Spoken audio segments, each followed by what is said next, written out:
This is Rob Tebbutt for Boxing Social. Delighted to be joined here today. We're at Stonebridge Boxing Club. I'm here with NISSE SAUERLAND. NISSE, how are you? Yeah, doing very well, thank you very much. Nice to see you. I think this is the first time we've sat down. I don't think I've interviewed you since GROVES-EUBANK at the start of last year, so nearly a year. What have you been up to? You know, this and that, about 25 shows in between, a lot of travelling, a lot of getting yelled at by my wife for being away so much, but yeah, managing to sort of hold it all together. You mentioned that you've got a lot of shows, you're very active. I don't know if some of our viewers will kind of realise just how active you guys are, particularly in kind of Scandinavia and Germany. Got a show coming up this weekend in Germany, I believe. Yeah, we've got a very good show this weekend.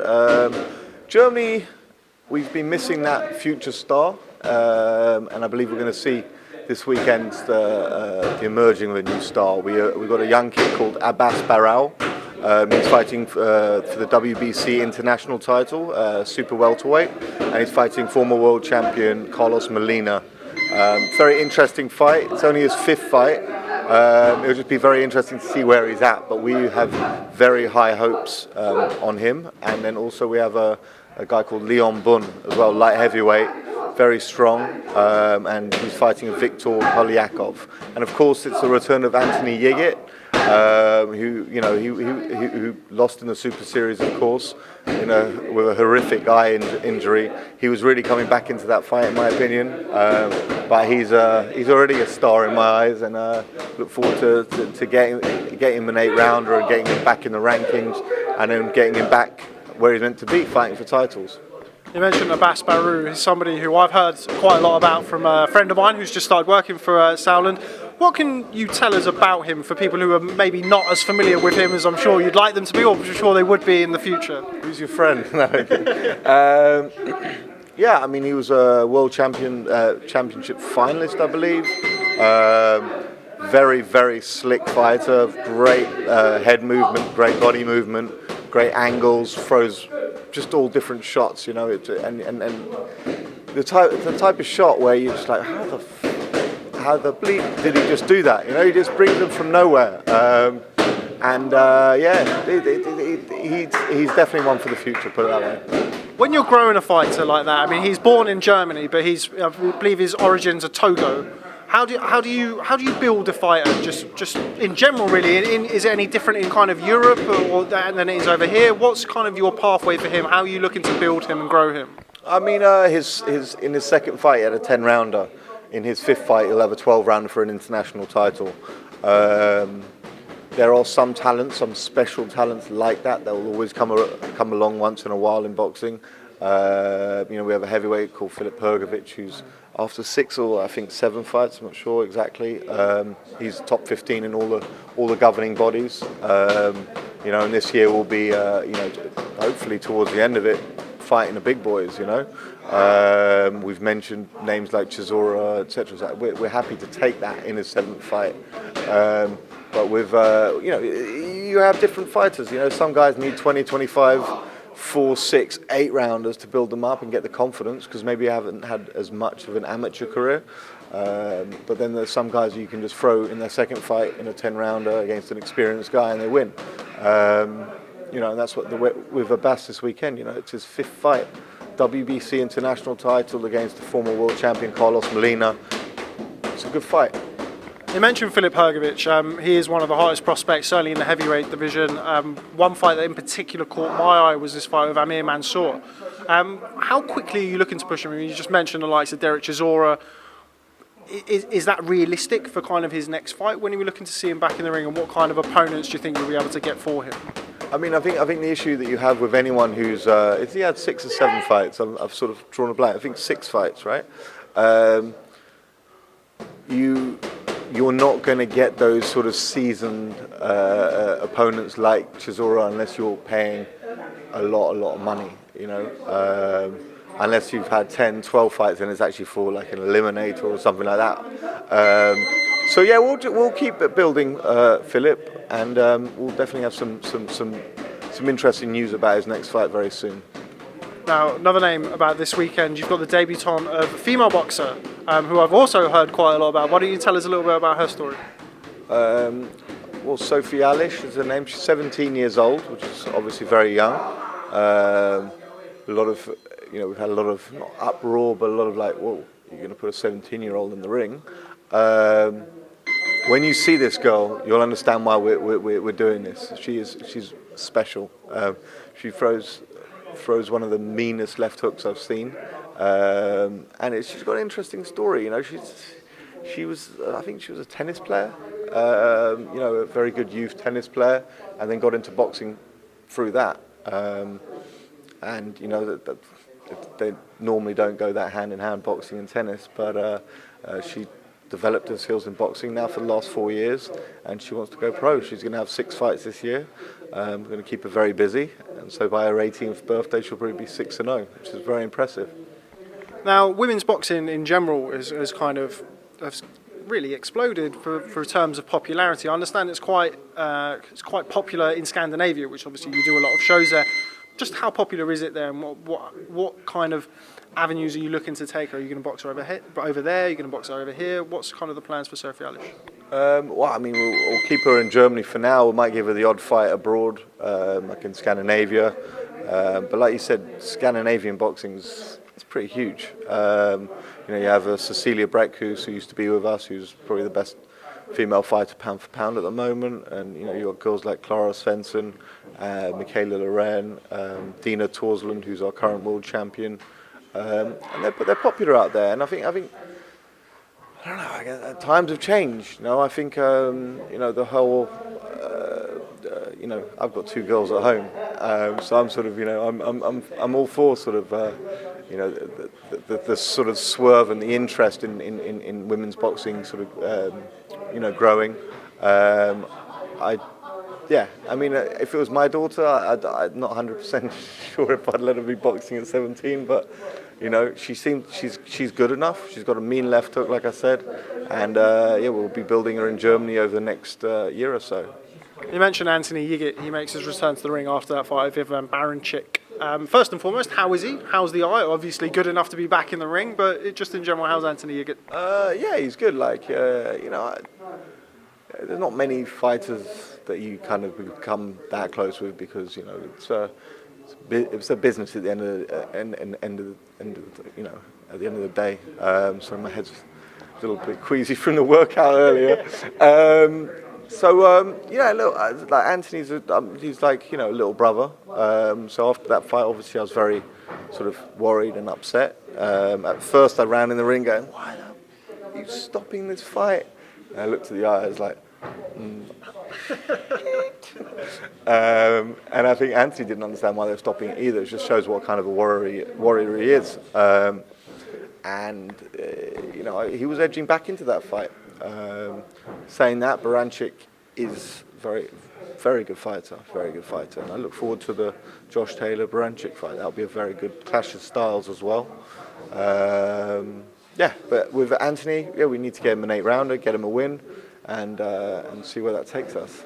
Is the plan to, obviously there's a couple of the titles are tied up with the series, the IBF being one of them that he did just box for. Is the plan to kind of get him an 8-rounder, then a 10-rounder, and then maybe box him in America? Because obviously you've got Morris Hooker, he's got the WBO, Ramirez has got the WBC. Is that your plan looking forward in 2019? I think for Anthony, all those fights will be winnable, but also very highly entertaining. I think, America, in New Orleans at least, the crowd loved him over there. He grabbed the microphone and said, "Thank you, New Orleans." Gave the whole speech afterwards with this huge eye. Definitely. He speaks perfect English. Good-looking kid, great fighter, entertaining, heart of a warrior. Anthony's got a lot of big things coming. Now, you were obviously there when he boxed Baranchyk. I know you've seen Josh Taylor box before as well. What do you make of that fight? Josh Taylor versus Baranchyk for the IBF. It's a great fight. I think that's the fight of the round for me. I think Josh Taylor's one of the most talented guys in the UK, and also he's fighting in front of his home fans. We sold really well last time. He'll sell even better this time. I think it's a good fight. It's a nice clash of styles as well. Baranchyk, Baranchyk tends to come too much straight, just follows the opponent around, and I think that may just play into Josh's hands a little bit too much. I think he might be actually, I don't know, I don't want to sort of, but the more I think about it, he's almost built for Josh to show off his skills, but the question is, can he? You know, is Baranchyk's, against Yiga, he just didn't let up. You know, the question is Josh's power going to be enough to slow him down?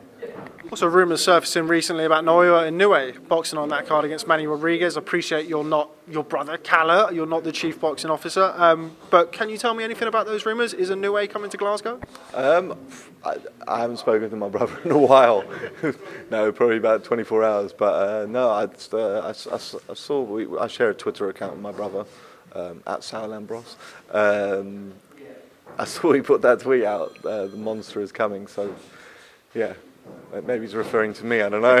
A monster. I don't know. I can't really comment on that one. Just final word on the series. I hope so as well. It would be very, very interesting. Never thought I'd really get the chance to see INOUE in Glasgow. Did you? I mean, I think for the fight fans, that's like ridiculous. You know, like that'll be the card of the year. I mean, you got Taylor against Baranchyk and INOUE on there against Rodriguez. Rodriguez is a great fighter as well. Yeah. I mean, for me, that's the card of the year if that happens and comes together. Well, we wait with bated breath, but you're not giving anything away, unfortunately. Final word on the series. There's been a lot of rumours surfacing about money, whether the series is going to go on, fighters claiming to not been paid. One of them, even Baranchyk. Baranchyk announced that he wasn't going to fight Taylor, then he was, and then he wasn't again. What do you make of those rumours, and what can you kind of clarify as to the situation regarding the World Boxing Super Series? Again, it's my brother who can clarify it, but I know that everyone's been paid. You know, it's what people have to understand. It's part of a bigger sort of level of companies. But yeah, I mean, everyone's been paid, and we're announcing the fights this week. Okay, well, again, you're not your brother, so very well handled, very diplomatic. Behind you, I don't know if people can actually see, we've got James DeGale, who is in action next Saturday against INOUE Jr. Heavily hyped bout, as you can imagine, between those two guys. What do you make of that fight? That's a really good fight. Watching DeGale today just hit the pads, he looks really lean, put on some muscle, looks in good shape. If I had to make a prediction, I'd say I'd go for DeGale. Now, you were there when George Groves boxed INOUE Jr. Were you surprised at kind of how quote-unquote easily George handled INOUE Jr.? Do you think it would be something quite similar when EUBANK Jr. faces DeGale? No, I wasn't surprised, if I'm honest. I don't mean that in a bad way. I think EUBANK Jr. is a great fighter. I think he needs, you know, he's got a trainer in his corner this time, so maybe that will change things. But you know, he needs to get a jab, and you know, he throws some unbelievable shots, but into the air. You know, that's you know, you need to get close enough to the opponent to actually get those shots off, and that's, you need a jab normally, or some kind of ring movement, ring craftsmanship, or whatever you want to call it. But I think that, you know, James has got that. I've heard that James is training very hard for this fight, and I think James at his best is one of the best super middleweights out there. So yeah, if the best James DeGale turns up, I think it could be not a walk in the park, because James lately has been tending to take way too many shots. Anyway, it's one of those. It's a good fight because you can't call. You know, I can't. I've been arguing with everyone in the office who says EUBANK Jr. is going to win. I said, no, watch James DeGale win if he's trained. You know, and I'm looking at him today, and he looks in great shape. Now, we've mentioned his name a couple of times in this interview already. George Groves, somebody you promoted, somebody that I know that you know very well, recently announced his retirement from the sport. Just first and foremost, your thoughts on that? I mean, as I say, you've worked with George for a number of years. Great career. Great career. You know, he's done everything really.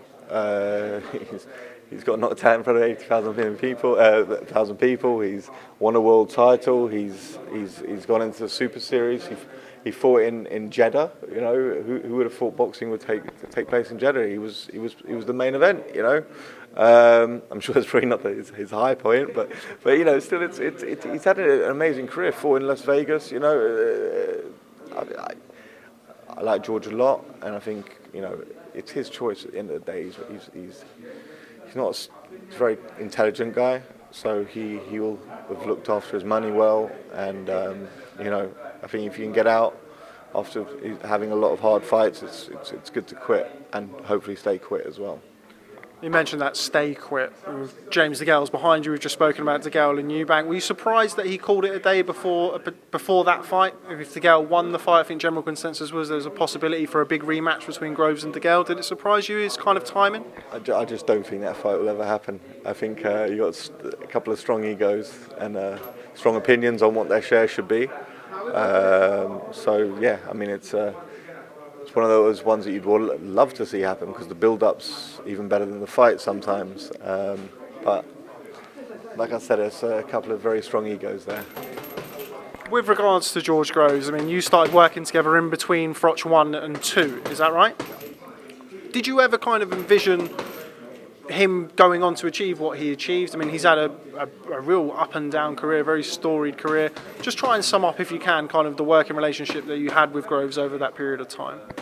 Yeah, I mean, we were very close, obviously. You know, we went through the highs and lows with him. Obviously, at the end of the day, he's the guy in there getting the shots, taking the shots, and winning or losing the fights. So it's, you know, you put in so much work into a fight, and if it doesn't come off in the night, obviously it's disappointing. Especially when you wake up on the Sunday morning and the lights have dimmed, and you know, you're not on your own, but you have to deal with that defeat and the anticlimax of that. Obviously, if you win, then you know, we had a special night in Sheffield, which, you know, was unbelievable. You know, we'll never forget. And yeah, that's my high point of George's career. Okay, well, just finally before we go, because we've got people hitting bags and pads and shocking, isn't it? Not me, like, obviously. Just before we go, can we expect to see more of Sauerland promotions kind of making their way over into the UK? I know you've done various co-promotions in the past with Eddie Hearn. Do you have any plans to kind of, quote unquote, crack the British market in 2019? Look, we're always open to doing shows. You know, look, the art of a good promoter is being able to put on a show wherever you go. So we did a new market last year. I think we went to Croatia. I'm trying to think if there's any other countries, but, you know, every year we look to do somewhere new, different. I'm not going to come into the UK and you know, do ticket deal fights or whatever else. You know, I live 10 minutes, 15 minutes from this gym today. I've got a little office here, you know, ready to go. But, you know, there's no immediate plans. We work well with Eddie. And we also, you know, obviously my brother's involved in the Super Series, so no immediate plans, but you never know in boxing. Things can change very quickly. Okay, well, NISSE Sauerland, been a real pleasure to sit down with you. Nice to see you looking well, if not a bit beaten up from the gym today. Look forward to catching up with you soon. Thanks very much for speaking to Boxing Social. Cheers, mate. Thanks.